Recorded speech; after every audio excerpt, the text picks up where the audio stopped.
Magandang umaga muli mga kabutog.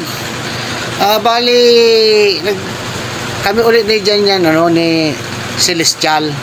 Gumagawa kami ng yung maliit na pull box. Yan. Kasi ang yung ikakabit sana diyan, yung maliliit lang, ang mahal-mahal pala nun. Kaya nagpabricate na lang kami. Yan ang sabi ni foreman, fabricate na lang para makatipid daw. Yan. Kaya si Celestial yung diyan. Yan siyang nagtatabas. Yan. Tabas niya yan. Yan. Pagkatapos ng tabasin niya yan, alang gagawin ko naman diyan ay i-welding ko. Tapos yung yan, yung nasa may parting dulo nung lamesa namin, marami na kaming ginawa diyan. Yan, marami na kaming ginawa dyan.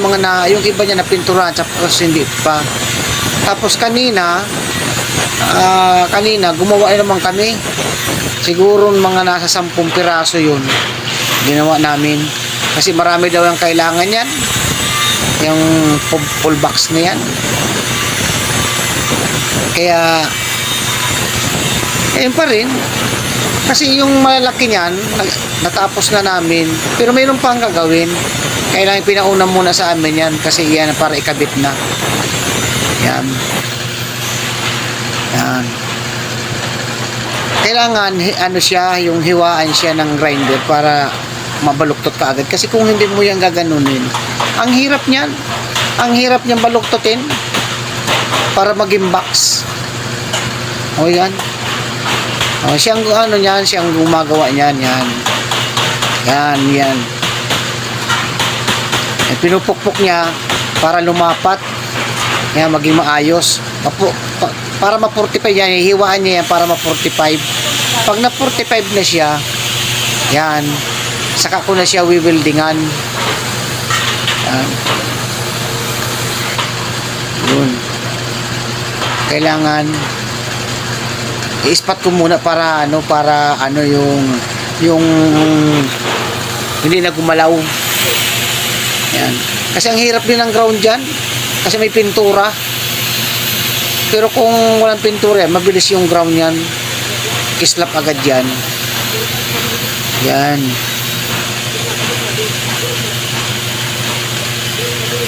Yan. Ini-spatan ko siya para hindi na siya magbago. Pagkatapos kong ispatan yan, sa kanya na yan hihiwaan ng grinder para maging 45, lumapat na talaga siya para ma-welding ko na ng maayos. Yan.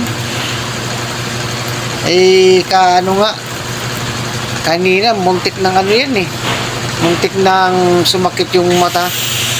Pero nararamdaman niya, sabi niya parang matatamaan naman ako ng welding ng usok. Kaya tamaan daw siya ng usok, kaya medyo sumasakit na naman yung mata niya. Yan ang ginagawa niya yan ang ginagawa niya dyan. Yan. Para 45. Tapos pagka niya yan, pupukpukin para lumapat ng maayos. Yan. Mayroong yan, mga laman yan siguro mga 3. Tapos may gawa kami yan mga 5 o 6 ang kakasya dyan. O yan, pinukpok niya na. Yan. Pinupukpok niya para pumantay. Yan. Yan. Para lumapat siya na maaganda yung pagkakalapat niya. Tapos kahapon kanina na pininturahan ko na rin yan. Ayan, wini-welding ko na yan para matibay na siya. Ayan, Ayan. Yung hinahawakan niya. Kung na yan, yung tapos na. Yan. Tapos yan. Lahat yan, siya ang niya, nagtabas. Siya. Kaya sabi ko, tabas ka lang ng tabas. Pag natabas mo na, saka mo buhay na. Maraming salamat muli, mga kabutog.